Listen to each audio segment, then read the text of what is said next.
ต้อนรับสู่สถานที่ท่องเที่ยวน้ำตกตาดคอนพาเพงสบายดีทุกคนสวัสดีท่านผู้ชมและFCทุกท่านเด้อยินดีต้อนรับเข้าสู่ช่องนูสาวลาวฝรั่งเศสใต้ตอนนี้กะเฮาก็มาฮอดทางเขาไปน้ำตกตาดคอนพาเพงแล้วเนาะตอนนี้ก็สวยน้อยหนึ่งเนาะ9 โมงปลายแล้วว่าทางเขาเป็นเลือกสำใดเนาะเดี๋ยวก็เบิ่งเป็นระยะน้ำกันเนาะคือว่าเป็นบ่ทางเขาทางด้านหน้านี่เนาะ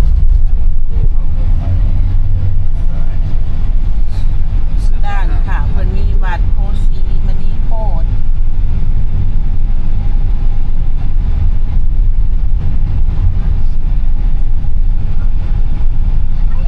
ให้ในแนวทางเขาเพิ่นก็บ่ได้เลือกหลายโอ้ตัวเบ้ Poussez-vous, pousse-toi. ตายมันเป็นหน่อย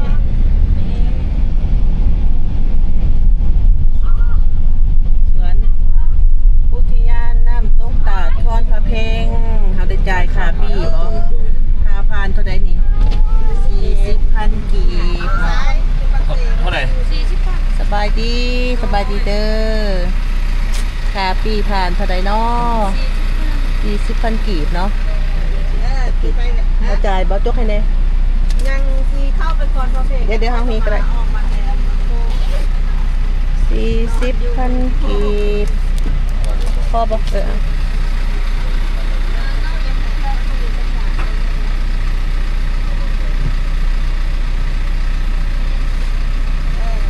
ประมาณตอนเที่ยงได้ไปแรก มีบ่อนจอดรถเนาะอีกประมาณ100 เมตรมีบ่อนจอดรถเนาะใจ วันนี้เอาเบอร์เขาลิ้นแน่ๆวะ ไปด้านในเนาะ100 เมตร บอสสิแม่อันเจ้าอยู่ในนี่แล้ว ลืมถามเพิ่นว่าเพราะข่าวส้มนี่เฮาก็ได้เสียปีเสียค่าส้มเติมอยู่บ่หรือว่าจ่ายแต่ค่ารถแล้วก็แล้ว เสียตื่น เสียเติมญี่ปุ่นเนาะ จีบแล้วสัมปทาน ดีมันสัมปทานทางเขาเนาะ เพิ่นก็ได้ไปการเบิ่ง มันทางบ่จอดรถตายเบิ่งน้ำกันเนาะ 7 คนอยู่ล่ะ สถานที่ใหม่สำหรับเฮาเช่นกันตอนนี้บ่เคยมาจ้าเถื่อ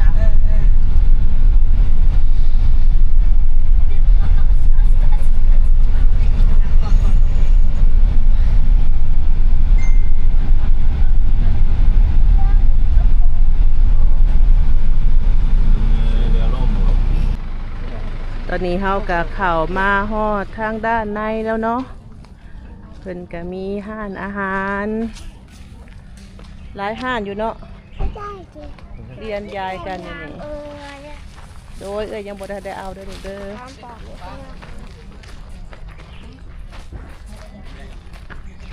อมาบัดนี้เฮาก็มาถ่ายรูปทางหน้าก็มีแขกมาหลายเนาะทางคนลาวและต่างประเทศเนาะโอเคบัดนี้เฮาก็สิพาเข้าไปเที่ยวทางด้านในเลยเนาะเป็น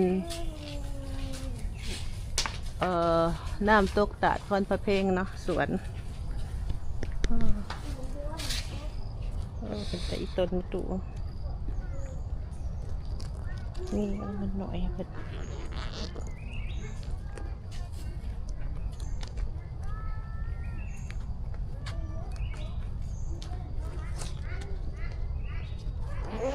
เด้อตัวเด้อ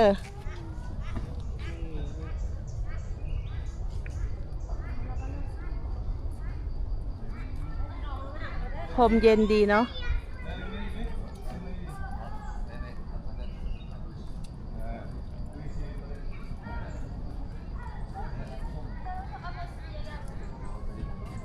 สวนไผ่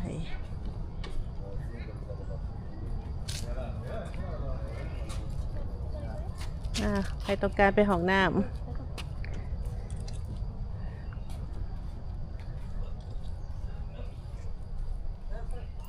โอ้ทางด้านในเพิ่นยังมีห้องให้เช่าเนาะบนค้าขาย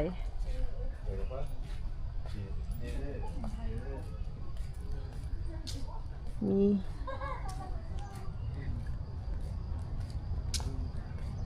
โ เพราะว่ามีเฮือนเป็นหลังก็มากกาแฟงามเนาะ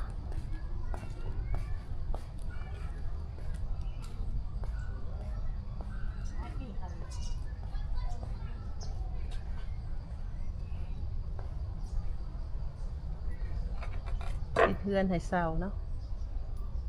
เฮือนทรงลาวงามหลายเดี๋ยวขอถ่ายภาพไว้ก่อน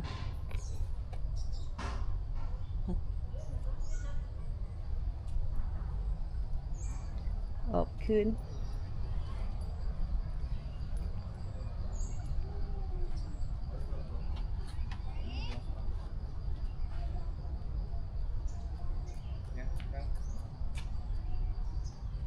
มาถ่ายภาพอยู่บนเฮือนลาวนี่งามหลาย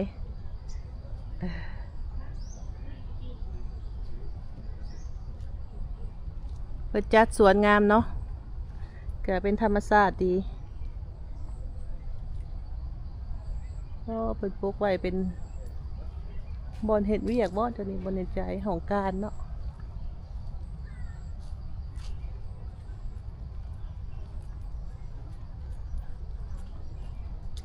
มาถ่ายบอนเฮือนลาวนี่ดูที่นี่เพิ่นมี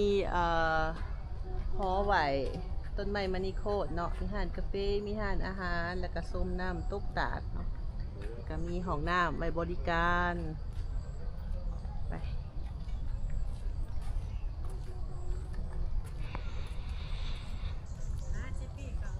เดี๋ยวเรามาถ่ายเบื้องนี่เด้เพิ่นมีป้ายนี่เด้บนเฮือน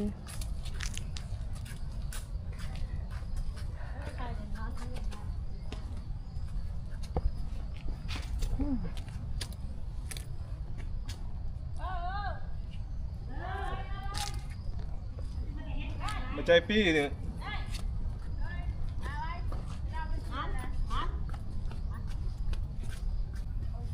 โอ้ยมันอันเดี๋ยวโซ่บ่เห็นบันได10 อันดับน้ำตกที่สุดมหัศจรรย์โอ้เป็นมีน้ำตกเวอร์จิเนียอ่านตามนี้เนาะน้ำตกตาดคลองพระเพงเป็นอันดับที่9เนาะมีความกว้าง 10,000 เมตรความสูงอยู่ที่ประเทศลาวเนาะแม่น้ำของโอเคข้อมูลเพิ่นตอนนี้เพิ่นก็ถ่ายรูปตามอัธยาศัยเนาะ เดี๋ยวเอาวางได้เหรอ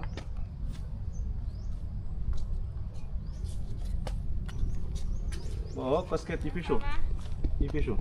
ถ่ายร่วมกัน ถ่ายรูปร่วมกันเด้อ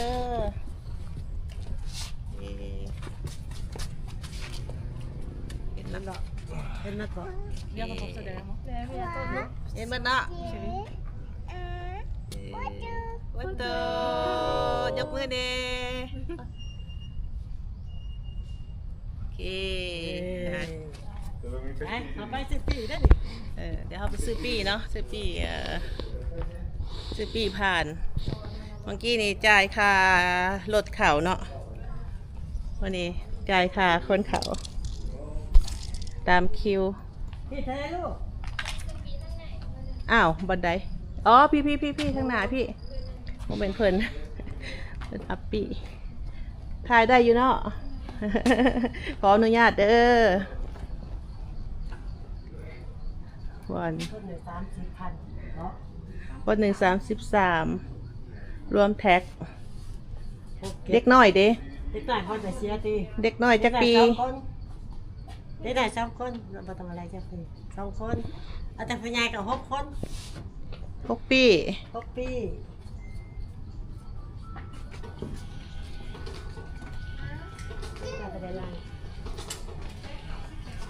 ฮะ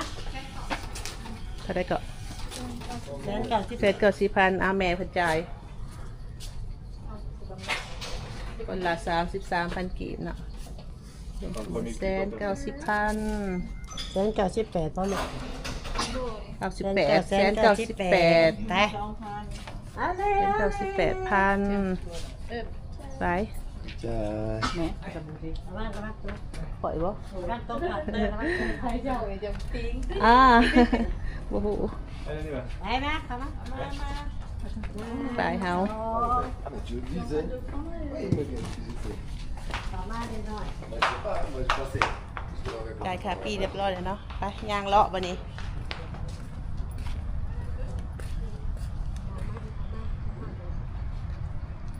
ส้มสวนหลบส้มสวน จะหายเห็นอะไรบ่ เพิ่นก็จัดสวนงามเนาะก็ดอกจำปาก็หลายๆมียิงธนู ติดตามบัญชีTikTok หับ3 ลูกสอนฟรีเด้ไปมียิงธนูนำ ด้านนี้ For free, hein? โอ้ย 10 euros. Tu fais un tir là?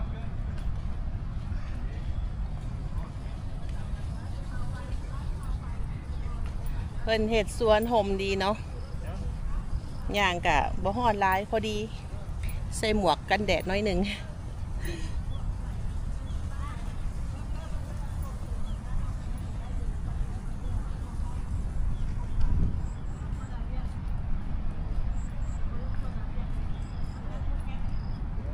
เข้ามาทางในนี่เพิ่นก็มีห้องน้ำบริการอยู่เนาะก็ถือว่าบ่ยุ่งยากหลาย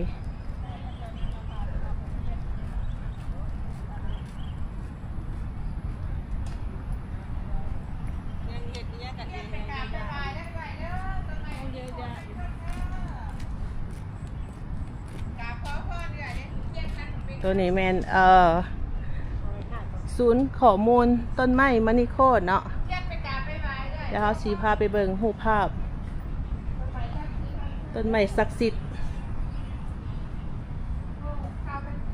เพิ่นมีหลายภาษาเนาะภาษาลาวภาษาตัวนี้มันยังภาษาอังกฤษแล้วก็มีเป็นภาษาจีนเนาะโอ้ต้นไม้มณีโคตรสมัยก่อนเนาะแต่ยังบ่ทันถึกแล้วนะยังบ่ทันล่มบ่ทันหัก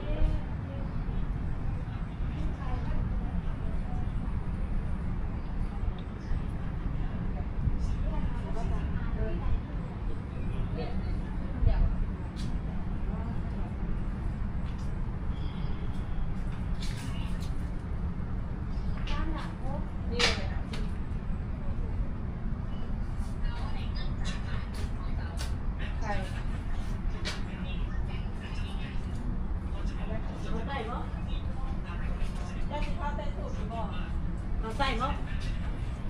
แม่เป็นเก่า ได้เนาะอยู่บอนนี่เพิ่นมีหมักคันหมักเบงทูบเทียนบูชาเนาะคันผู้ใดอยากเข้าไปใต้ ฟ้องขอก่อน ใต้บอนหอหั่นเนาะ นั่นทึ่งสิ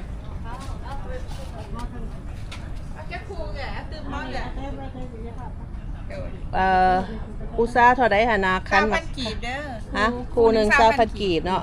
ทุกคนมาแก่3 บาท ทูบเด้ น้ำกัน แถมให้เลยโอเค เป็นยังไงให้เป็นไง มีแต่ทานหมักเบงเนาะจ่ายแล้วบ่หรือยัง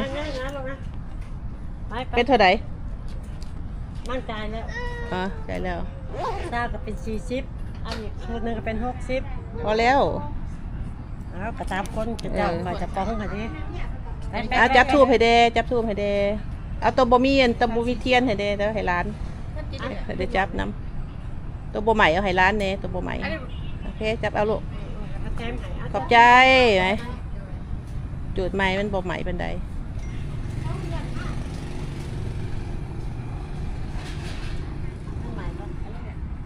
คู่หนึ่ง20,000กีบเนาะ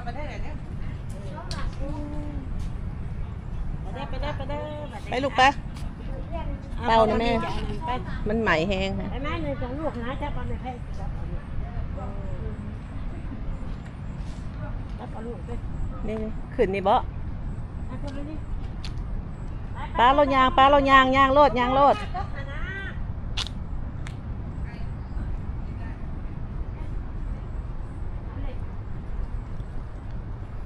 โอ้งามหลาย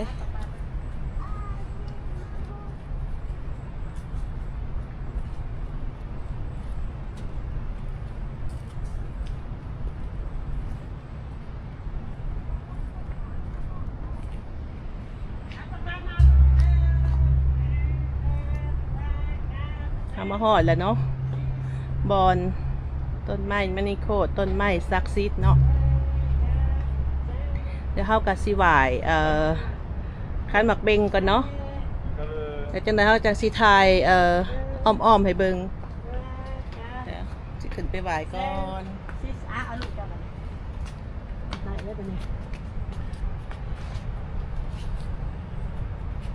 เด็กชกไม่ได้โคตรเลยเด็ก ตักที่ใส่ถุงตักใส่ Dia ke pagi ni. ได้เลยบ่ Bawa ke pagi ni. Tang ตักอยู่ลุมบ่ tang nok ni ke pagi. เห็นวิซ่าก่อนวิซ่าก่อน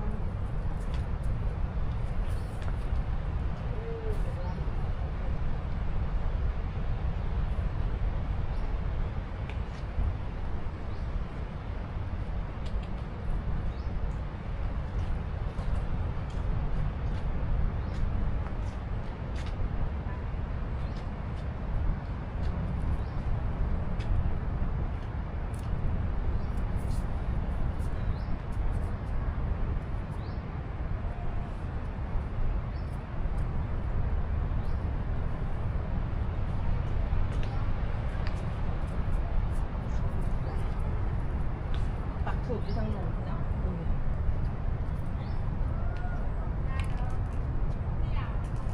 Yok yok eh. Ngono. Ketikong. ไปตีข้าวไปตีข้าวไปตีข้าว Pegang mi dah ke? ไปตีข้าวไปตีข้าว Dia punya yang kepusu punya ni. ได้สูบเป็นกระยาเป็นตัก Ha? เป็นตักเองกัน Ini lah. Enggak lah. Ini lah. บัดนี้ตีข้องเนาะ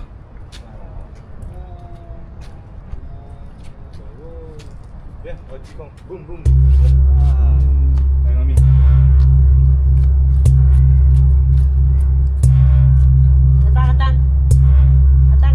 ร้านก็อยากตีน้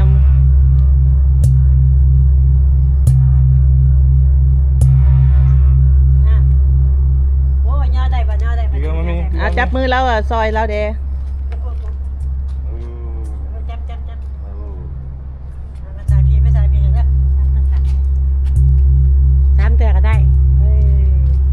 Bravo. หาเทือห้ากับสี่เทือจับ จับอีกวันหนึ่งลูก หาเทือบ่หอดจับ ให้ทีมามองแน่เอาให้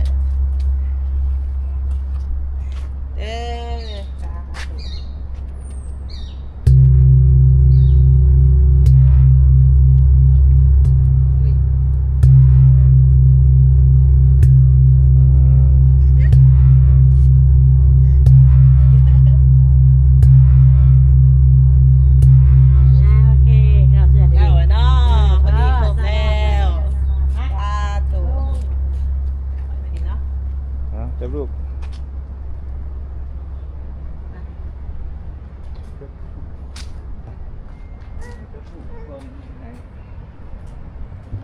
อันนี้เขากะสิทายอ้อมทั้งข้างให้เบิ่งเนาะไม่มันนี่โคตรเพิ่นใส่ตู้แก้วไว้อย่างจกงามเนาะถ่ายมาด้านหลัง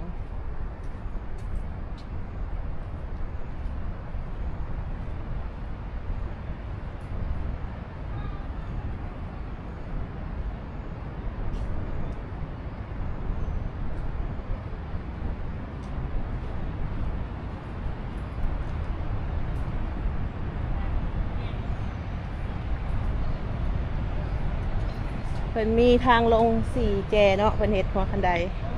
ทางนี่กะพอดีเรามาเบิ่งน้ำตกตาด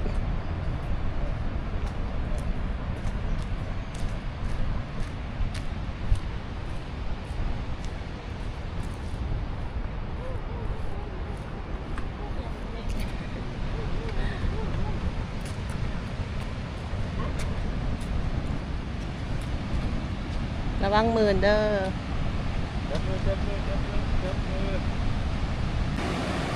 หอดแล้วเนาะน้ำตกตาดคอนพระเพ่ง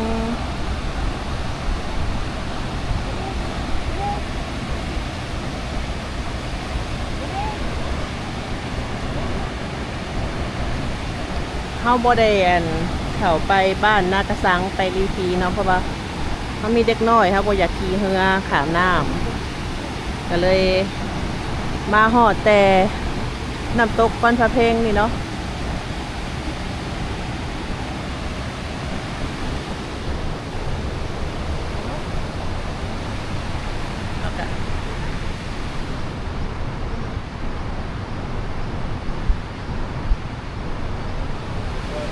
จะมาถ่ายรูปไว้ไปทีละหนึ่งเนาะ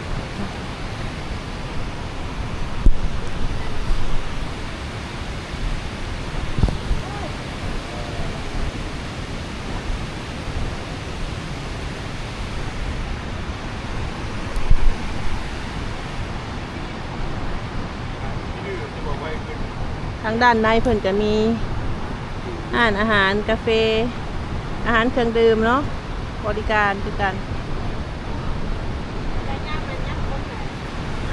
น้ำยังจะขุ่นเนาะช่วงนี้ก็ยังมีฝนอยู่เป็นบางบอนเนาะแต่ว่าลงมาใต้นี่มันมีฝนเลยเนาะช่วงอยู่สวรรค์นี่ออกเงื่อนยามใดฝนไหลตลอด เย็นดีเนาะอากาศจ้ะ Devi rodare Tanom นางคนลิซ่าสินะ ไปอย่างหรอกอยู่กระเป๋าอยู่รถคุณแหล้วบ่ได้เอามา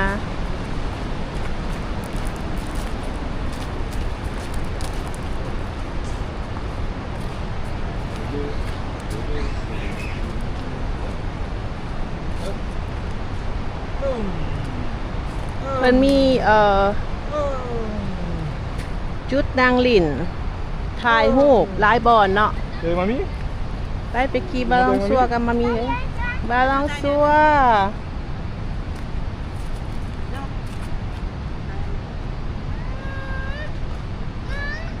ถ่ายรูปกันเด้อ Yep. Ni. Bom. Yep.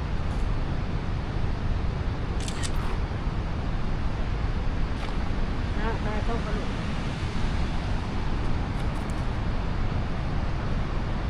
ไปขี่บาลองซัวถ่ายรูปกันเบิ่งโฟโต้ได้ไหมลูก 1, 2.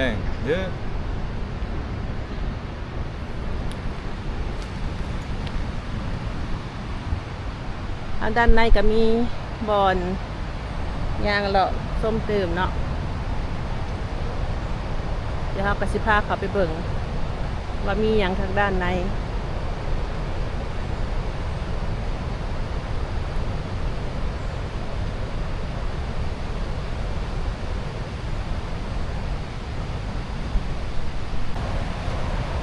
เขามาสังเกตว่าอยู่ตามทางถนนเฮาเนี่ยเนาะเพื่อจะปลูกพืชแบบนี้หลายๆเนาะเราต้องเขาบอกว่ามันพืชอย่างคือการหมดเลยเนาะเดี๋ยวสิไปถามผู้หูจักก่อน ไม่อยากว่าโลเล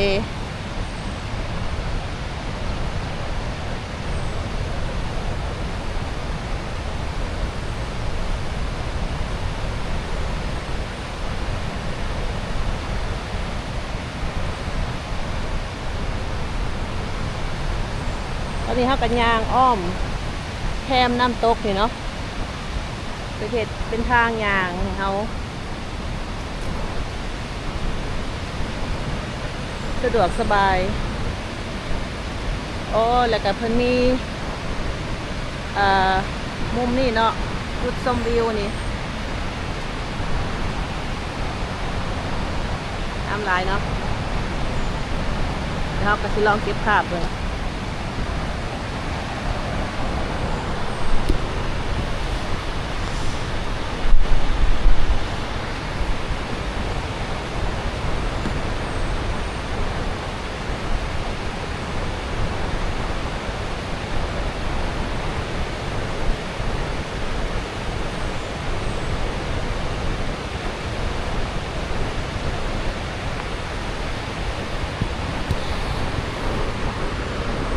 บ่มีคนถ่ายให้เฮาก็สิได้อาศัยถ่ายเองนี่แหละเนาะ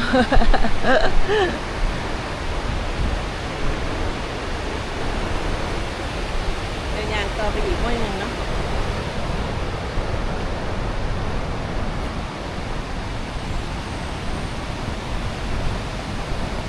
บ่ฮู้ว่าเนี่ย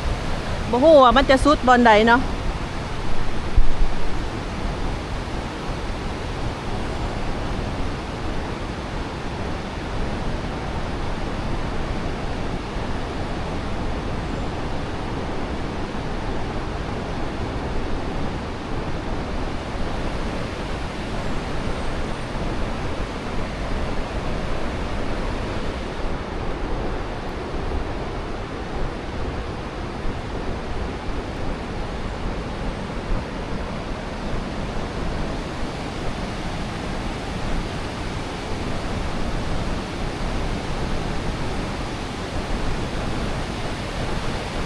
เสียงมาทางด้านนี้เนาะได้ยินเสียงน้ำตกแห้งๆเนาะ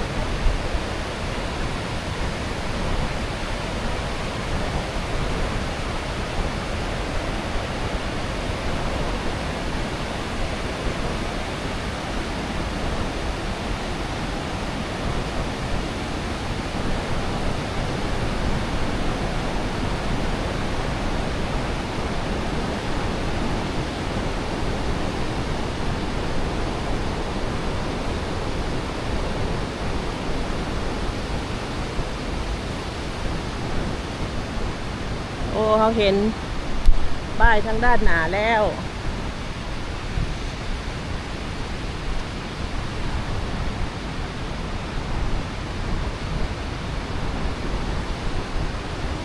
คนมีห้านอาหารเนาะอยู่ฝ่าเบื้องนี้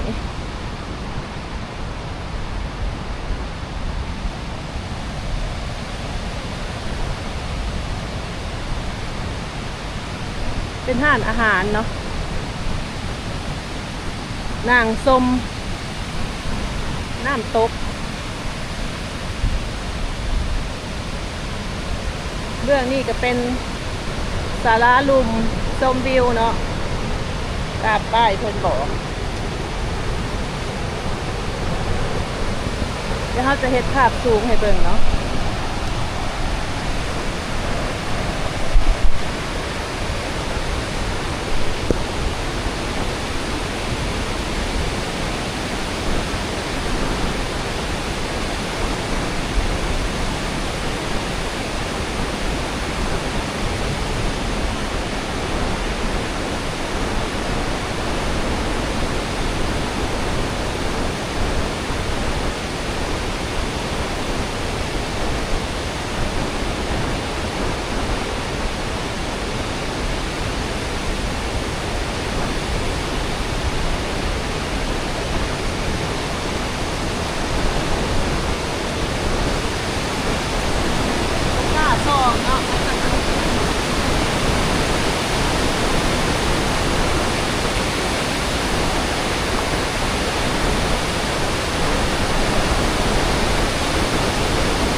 ใหญ่ขนาดเนาะเลยก็เป็นเพื่อนทานอาหารเกิน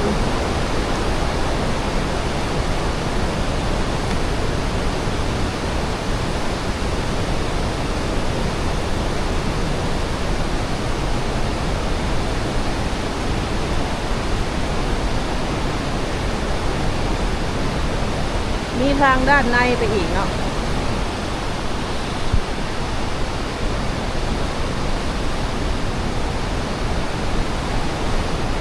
สบายดีเด้อ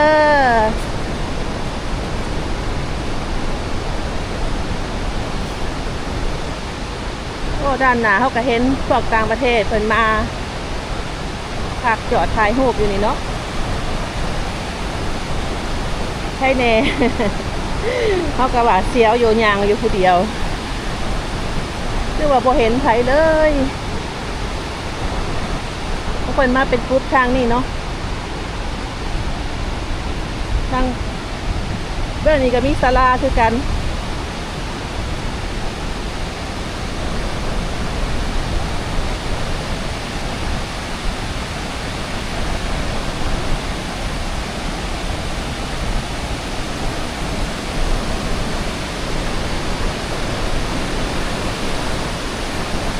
จะติดป้ายตลอดเนาะน้ำเลิกอันตรายหามลงเนาะไปบ่ให้ลงไปทางลุ่ม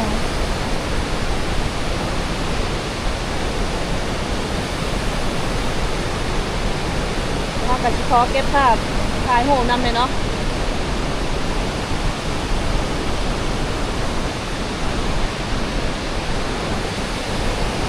มาเห็นตัวจริงงามหลายเด้อ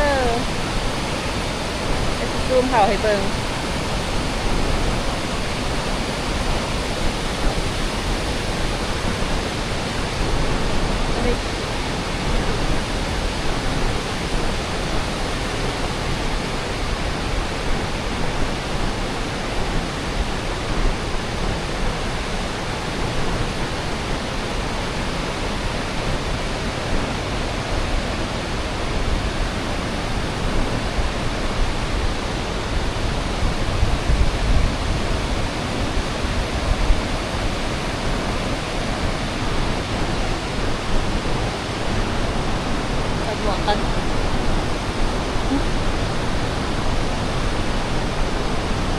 เห็นแจ้งดีไปเลยเนาะโอเค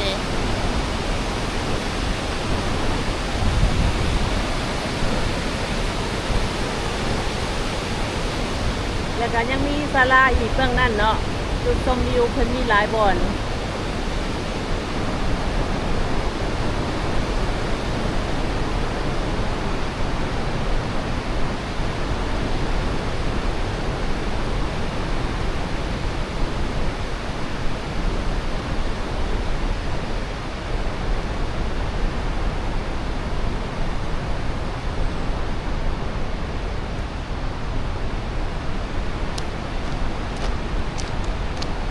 ตามพวกเพิ่นไปเนาะคิดว่าคือสิหมดแต่เท่านี้เนาะ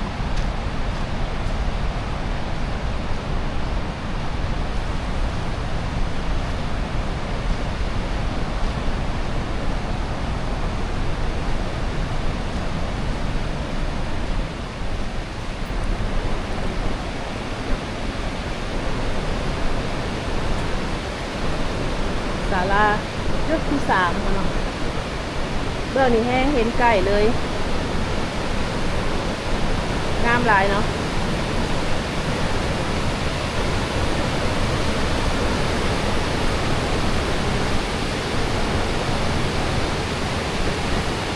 โอเควันนี้เฮาก็จะได้กลับกล่าวคืนเมื่อเนาะเฮาได้มาเห็นทายให้ทานผู้ส้มได้เห็นเมื่อ3จุดเลยเนาะเบื้องทางกับอีทันแล้วก็บอลที่2แล้วก็ตัวนี้เนาะ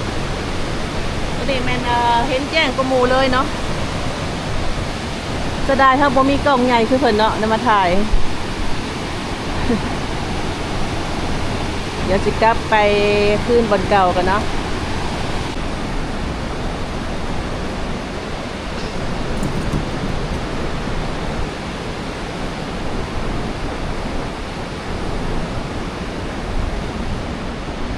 อันนี้แม่ก็ขึ้นมาแล้วเนาะเป็นผ้ามาอย่างประมาณ10 ปีทราบคือขึ้นร้านหมูกระลาจากประเทศไทยในนคร วันนี้เพิ่นมาเห็นป้ายตัวนี้เนาะร้อนพระเพลงไข่มุกแม่น้ำคลองนี่เนาะเดี๋ยวเอาจิซูมต่อให้เบิ่งเติมนี่เนาะตัวแมนเพิ่นว่าตัวนี้แมนโตป้ายรีเริ่มเนาะที่คนมาชมน้ำตกคอนประเพงเนาะเป็นศาลาตัวนี้แหละแล้วจากนั้นเพื่อขยายลงไปทางหลุมเมืองนั้นเนาะ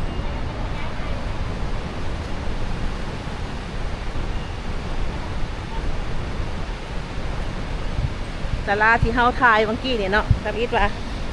สิลงไปทางหลุมแล้วแต่พอดีบรรดาไอ้น้องเพิ่นขึ้นมาก็เลยกลับเขามาคืนคือเก่าหน่อยหนึ่งจะได้ถ่ายรูปร่วมกันจุดนี้เนาะงามกว่าหมู่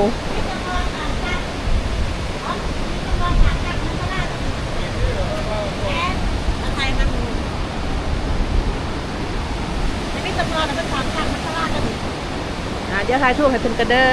ไอ้ที่อยู่ทางด้านนี้เพิ่นก็มีเสื้อเนาะเสื้อผ้า ชื่อว่าคอนพระเพงจำปาซักเนาะ โอ้จะน้อย นี่เพิ่นมีหลายสีอยู่ด้านเทิงเครื่องเด็กน้อยก็มีเนาะเดี๋ยวถามผู้สาวก่อนเพิ่นขายตัวเท่าไหร่เสือนี่นะสบายดีฮะเสือตัวหนึ่ง70,000หมดทุกตัวราคาเดียวกันบ่แล้วเฮาเห็นเสือเด็กน้อยอยู่หันตัวเท่าใด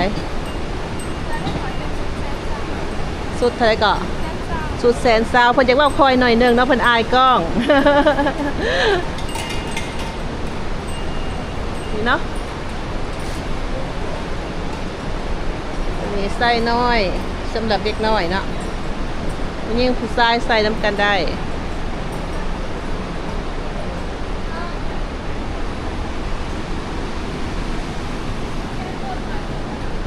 มีพวกใส่คอ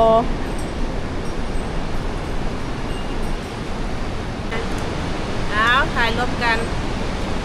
อ่อนแล้วเด้อทั้งหลังเด้อ ยังฟังอีก2 ฟัง มืออื่น เต้น มื้ออื่นเขาจังสี่อันไปเลาะตาดเนาะมื้อนี้เขาฮอดแต่ก้อนพระเพงบ่แน่ใจเนาะบางเทื่อกันมีเวลาของสำหรับมื้อนี้เขาก็สิไปถ่ายให้ท่านผู้ชมได้เบิ่งนํกันเนาะเขาแตกศาลาโตที่3เลยเนาะเขาก็สิกลับตาวขึ้นเมื่อเทิงไปกันเด้อบัดนี้เด้อโอกาสหน้ามาเที่ยวใหม่ตอนนี้เขาย่างกลับขึ้นมาคืนเนาะพอดีมาฮอดอาหารตลาดชมวิวของเพิ่นหลังใหญ่เนาะเมื่อกี้เขาย่างกลายมาเป็นทางหลังเพิ่นมีอาหารหับต้อนเด้ออยู่ทางในใครได้กลายไปไกลมากอะแวะเขาได้เนาะแต่เขามีเวลาหน่อยมื้อนี้ ไปกินนมจะน้อย เขาจะได้เดินทางไปบอนใหม่ก่อน ขอบใจเมสซี่ไหมเมสซี่เดี๋ยวป้อนต้องดูเมสซี่ ตอนนี้เขากันยางกลับลงมาคืนเนาะทางด้านหลังเขาก็เป็นบอนฮอนต้นไม้มานิโคดเนาะวันนี้ฮอดเวลากลับบ้านแล้วเขากับสิขอปิดคลิปไว้เพียงเท่านี้เนาะขอบใจทุกท่านที่เขามาเบิ่งมาชมคลิปของเฮาเด้อฝากชมติดตามคลิปฝากติดตามชมคลิปต่อไปได้เนาะสิเมื่อยๆแล้วเมาแดดละ บ๊ายบายบ๊ายบาย Bye bye. บ๊ายบายบ๊ายบาย